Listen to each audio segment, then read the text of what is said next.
Karoline Leavitt, accompanied by her husband Nicholas Riccio, arrive at their favorite Manhattan restaurant for a peaceful dinner, only to be denied service. 10 minutes later, the restaurant would collapse in a dramatic turn of events. But before we dive into the details, don't forget to comment on where you're watching from, and be sure to subscribe for the latest updates. The Cadillac Escalade hummed softly as Karoline, the White House press secretary, sat in the back seat, her eyes fixed on her phone, checking emails. Her husband, Nicholas Riccio, a seasoned real estate developer, glanced over at her with a warm, deep voice breaking through the quiet. "Put the phone down. Tonight's ours," he said. Karoline gave a faint smile, her sharp gaze still glued to the screen, a trait that served her well as the Trump administration's media chief. They were headed to Liberty Bistro, their favorite spot in Manhattan, a cozy haven that once offered a rare moment of respite from their hectic lives. Nicholas, his silver-streaked hair giving him an air of calm authority, took her hand. "I missed the steak here," he said, trying to pull her away from her work. Karoline sighed. "I just want one peaceful night." As the car slowed, the neon glow of the Liberty Bistro flickered in the distance. The luxurious space was a familiar sight as Karoline Leavitt stepped out of the Escalade, her heels clicking on the sidewalk as she adjusted her elegant coat. Nicholas followed, exuding the quiet power of a man accustomed to million-dollar deals. "That I hope no one recognizes me tonight," Karoline said, gripping her husband's hand tightly. They walked to the doors of Liberty Bistro, the aroma of herbs from the kitchen blending with the soft murmur of diners. The elegant space unfolded before them, warm golden light spilling from wall sconces and reflecting off polished tables that had once hosted their rare moments of peace. But as they approached the hostess stand, their favorite manager, Ethan Caldwell, emerged, his polite smile strained with underlying tension. "Mrs. Leavitt, Mr. Riccio," he began, his voice soft but edged with unease. "I'm very sorry, but we can't serve you tonight." Karoline froze, her brows arched, her piercing gaze igniting like a spark. "What did you just say?" Her voice, sharp and unwavering, reflected the tenacity of a press secretary facing down hostile questions. Ethan repeated the refusal, and Karoline let out a cold laugh, the absurdity of the situation settling in. "Inclusion?" she said. "You call kicking us out inclusion?" Her tone hardened, her eyes locking with Ethan's. "This is blatant discrimination, and you know it." Nicholas, with a commanding presence, stepped in. "Mr. Caldwell, we've been loyal customers for years. I've eaten here since before you even managed this place. We've never caused trouble. So, what's going on?" Ethan, trying to remain calm, explained, "I deeply respect you both, but after recent backlash on social media, particularly Mrs. Leavitt's posts on immigration and DEI, some patrons threatened to boycott if we continued serving you. We can't risk losing them." Karoline interrupted, her voice sharp. "You'd rather ditch loyal customers like us? We've been here countless times. You think we're a threat because of my job." She pulled out her phone. "Fine. I'll show the world what your inclusion really looks like." Nicholas raised a hand to stop her, his eyes never leaving Ethan. "Let me handle this," he said, his voice low but decisive. He turned to Ethan. "I almost invested in this place a few years ago, but now I see I dodged a bullet with management like this." Ethan's smile tightened. "It's not personal. We're just trying to avoid trouble. If you'd use the private dining room, we could set it up discreetly." "Private dining?" Karoline snapped. "I don't need your charity. I'm a paying customer, and I have every right to sit at my table like anyone else." Her voice rang out, and the surrounding diners began to notice, some whispering and others raising phones to record the scene. Ethan took a step back, his polite facade cracking. "I understand how you feel, but I can't do otherwise. This is for the restaurants and our customers' greater good." Nicholas' voice dropped, colder now. "You think we'll just slink off after this insult? You're picking the wrong side, Mr. Caldwell, and I guarantee you'll regret it." He gripped Karoline's hand tighter. Karoline looked at Nicholas and then at Ethan. Her eyes blazed with determination. "We're not going anywhere. Not until they realize they can't treat us like this without consequences." She hit the live stream button on her phone. "Hey, everyone. I'm Karoline Leavitt, And right now, my husband and I are being refused service at Liberty Bistro because of my political views. A man at a nearby table stood and clapped. That's right, Karoline. Don't let them bully you. But a woman in an expensive sweater whispered. I knew she'd make a scene. Ethan stood frozen, his polite smile vanishing as the situation spiraled. The live stream caught the tension, and Karoline's voice rang out, sharp and clear. This is the truth about the freedom they preach. They're kicking us out just because I work for the Trump administration. This is inclusion. It's hypocrisy. Nicholas stood by her side, arms crossed, his cold stare locked on Ethan.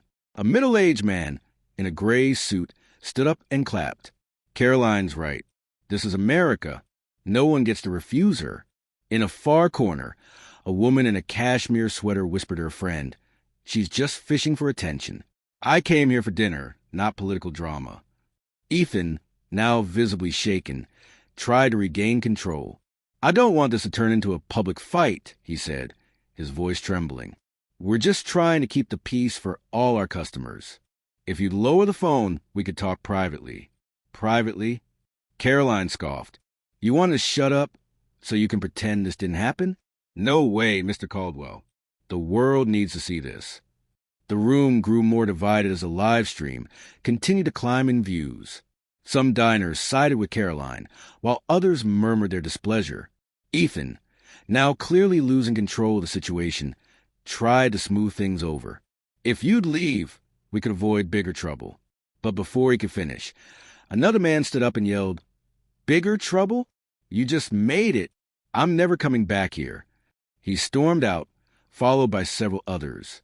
The hashtag Karoline Expelled spread like wildfire on social media, and the divide in the room grew.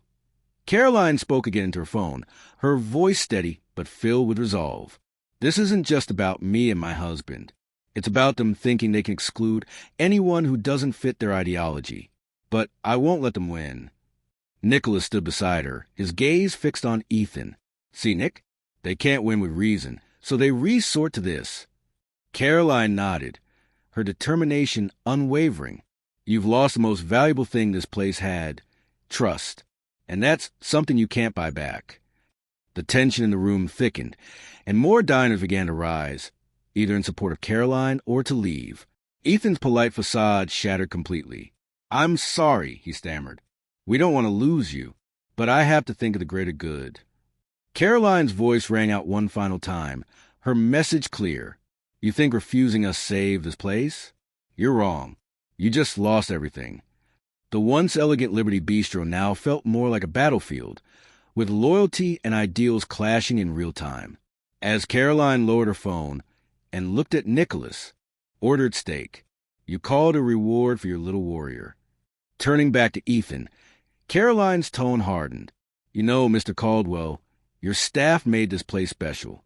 Now you want to erase it over some social media threats. Ethan remained silent, his face pale as he avoided Karoline's gaze. But she pressed on. This isn't just a restaurant to us. It's where we built milestones, love, and family. And now you want to turn it into a political battleground. Nicholas stood beside her, his arms crossed. You think refusing us saves your reputation? You're wrong, Ethan. You just destroyed it. As the final moments played out, the Liberty Bistro was left divided, its once glorious reputation crumbling before their eyes. Karoline and Nicholas knew they didn't need this place anymore, but they weren't about to let forget what had become. This passage paints a vivid, dramatic scene of the collapse of Liberty Bistro, a once thriving restaurant, and the unraveling of relationships, trust, and loyalty between the staff, customers, and management. Ethan Caldwell, the manager, finds himself at the center of a storm, facing the consequences of choosing to side with an online mob over long-term, loyal customers and dedicated staff. This decision triggers a series of resignations, walkouts, and protests, turning a busy restaurant into a ghost of its former self. The moment encapsulates the tension between ethics, business decisions, and the pressure of public opinion in the age of social media. As Ethan watches the chaos unfold around him, from the departure of the head chef and waitstaff to the growing number of customers leaving in disgust, he realizes too late that his actions have led to an irreversible collapse of what was once a beloved establishment. Karoline and Nicholas, once regular patrons, take center stage, with Karoline using the power of social media to document and make a statement, adding to the weight of the situation that as the scene progresses. It's clear that the issue at the heart of the conflict, whether to stand by personal convictions or bow to the pressures of an online backlash, has caused a fracture too deep to repair. The final moments are filled with symbolic gestures, like the clicking of Karoline's heels and her last live-streamed words, marking the end of an era for the Liberty Bistro. The way the narrative captures the complexity of personal values, the fragility of reputation, and the power of social media is both compelling and chilling. It's a stark reflection of how a single decision can dismantle years of hard work, relationships, and trust. The symbolic ending, with the silence that follows a storm of departures, leaves the reader with a sense of finality, as though the restaurant's soul has been irreparably lost. The unfolding drama at the Liberty Bistro serves as a poignant and timely metaphor for the current cultural and political landscape. The restaurant's collapse, sparked by a refusal to serve Karoline Leavitt due to her political beliefs, highlights the deep divides in today's society, particularly regarding loyalty, freedom of expression, and inclusion. Ethan Caldwell, the manager of the Liberty Bistro, found himself in a precarious position, caught between two conflicting customer groups and the pressure of an online mob. In his attempt to appease one faction, he alienated the very customers and staff who had supported the restaurant for years. This misstep led to an immediate and catastrophic fallout: staff quitting, customers walking out, and the once thriving business turning into a symbol of failure. The moment the restaurant's reputation faltered, so too did its viability. What followed was a digital storm, with the hashtag Boycott Liberty Bistro gaining traction across social media platforms, spurred by Karoline's live stream. The episode underscored the power of public opinion and social media to alter the trajectory of businesses in real time. Within minutes, the restaurant's name became synonymous with exclusion and fear-based decision-making, while Karoline and Nicholas, who was shown the door, emerged as figures of resilience and defiance, in stark contrast. Their subsequent dinner at Patriot Grill symbolized a different kind of victory. This smaller, less polished establishment, led by the warm-hearted Frank, was a place where loyalty and sincerity still mattered. Unlike the cold, sterile environment of the Liberty Bistro, Patriot Grill offered not just good food, but a genuine sense of belonging and respect for its patrons, something the Liberty Bistro had lost. The story is a powerful reflection on fragility of reputations in a society increasingly driven by divisive ideologies. The rapid collapse of Liberty Bistro serves as a cautionary tale about the dangers of pandering to transient political trends at the expense of long-standing values like loyalty and mutual respect.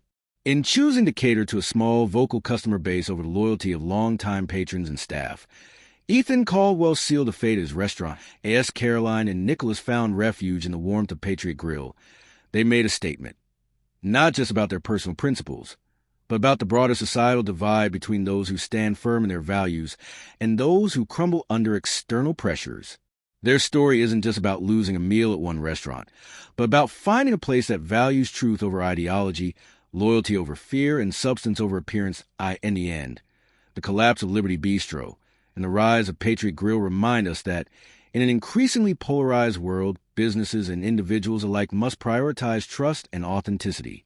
While ideologies and trends may shift, the principles of loyalty, integrity, and respect endure, and those who adhere to them will ultimately find a place where they are valued, not just for their spending power, but for who they truly are. This tale is a reflection of the social and political challenges facing America today. It emphasizes the importance of standing by your values, supporting communities that reflect those values, and understanding that short-term wins at the expense of principles can lead to long-term destruction. The fallout from the Liberty Bistro's choices serves as a warning. Betrayal, whether in business or personal relationships, comes at a steep cost. The final message, as Karoline and Nicholas enjoyed their victory at Patriot Grill, is clear. Stand firm, stay true to your beliefs, and never let fear dictate your choices.